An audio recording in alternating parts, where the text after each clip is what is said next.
I felt that if it was a level playing field, we would have won the game. We were lucky to get into overtime the way things occurred during the game, but we directed 85 pucks at their net. If we had had any power plays whatsoever, it probably could have been 100.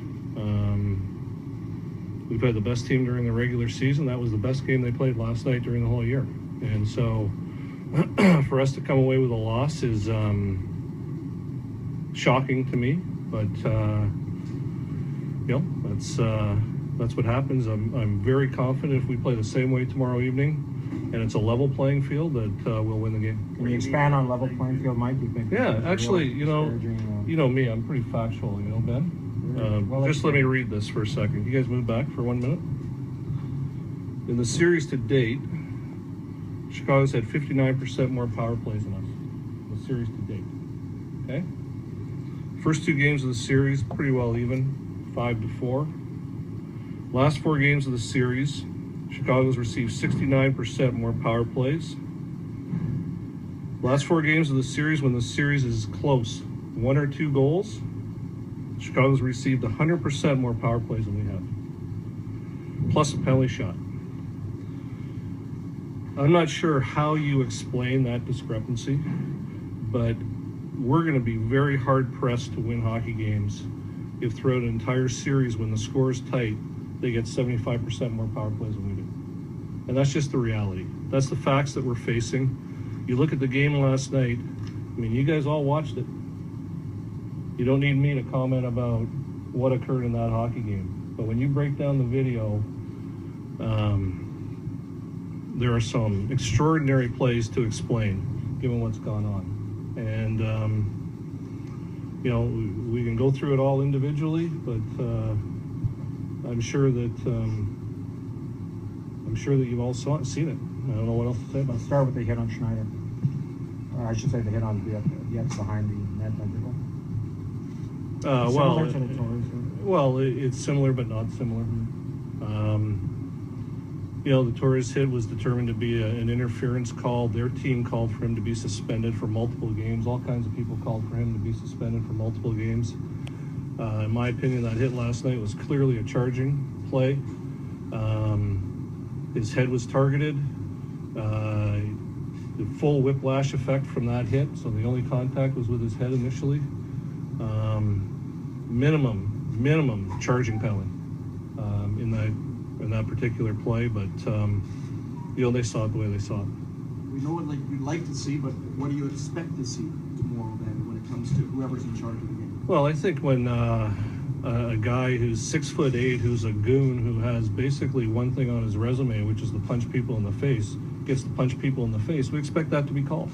And as a management group, we expect those things to be called in games like this. To me, that's the easiest call in the book. A game, in the first 2 games of the series, he gets called for a penalty, we score, we win the game. Doesn't occur last night. And, our guys, we've asked them to suck that stuff up, not retaliate, not become part of it. But it's awfully difficult to continue with that stream of consciousness when nothing results from it. And we're not talking about a top player. We're talking about a guy who played 59 seconds in a playoff game. So, it's pretty difficult to take. But I think I'm very confident in our team. I think if we play the same way we played last night, and it's a level playing field, I'm very, very confident that we're going to come away with the win. Mike, do you think that we lost just last night because of the penalty? No, absolutely not. I just told you about a 4-game trend. Their last 4 games, when the score's tight, they have 100% more power plays than we do. I don't know how to explain it. Maybe someone here can. Maybe one of you guys can. Why do you think your team is being targeted? Well, I don't know if it's being targeted. I don't know how to explain it. I'm just giving you the facts. It's easy to stand here and be emotional, look at a hit like the one on Bickle on Kevin, and jump up and down and scream and yell. These are facts. They're undeniable. That's the trend. The first 2 games, everything's relatively equal. Last 4 games, they haven't been. And when people seem to think that we don't have the killer instinct, it's pretty tough to have a killer instinct when you're killing penalties most of the time. And when your team's not getting power plays, our power play was number 1 in the league, we're not getting them. Theoretically, we felt there was 6 or 7 legitimate calls last night that weren't called for whatever reason, and that's 6 or 7 power play opportunities for us. So it's going to change the outcome of the game. Mike, whether it's Roberto or Corey starting tomorrow, should it matter who's in net for your team and trying to seal this one out tomorrow? We've done this all year long. We've got the best goaltending tandem in the league. We've given Roberto rest all year long at different points. People at the start of the year said it would never happen. We've been consistent with that all the time. We felt that we needed a change. We felt that we know Corey is a very competent, good young goalie. So our guys are confident. We were confident, and we've done it the entire season. There's no reason to change. Did you collaborate with the coaches on that decision by LA? Yeah, absolutely. Absolutely. I mean, we kept it quiet because, we had some unfortunate incidents in Chicago that we had to address with people coming into our dressing room that were unauthorized and different things like that. So we just kept it quiet to keep the pressure off Corey and not have people snooping around. Have you brought these facts that you just mentioned up to the league? They've been addressed, yes. What do you hope to accomplish, Mike? Just to get a level playing field? Yeah, level playing field. Worry about it backfiring on you? How so? What are we going to do? Well, that's what I mean. We got guys. Rafi Torres had his head smashed into the glass. That hit on Yannick Hansen.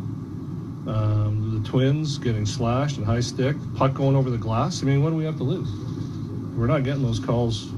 All we expect is to have a level playing field. If we get a level playing field, I'm very confident about our success. Will you also have input in who plays goal tomorrow night? Yes, I will. You might give us any indication of the goal tomorrow? No.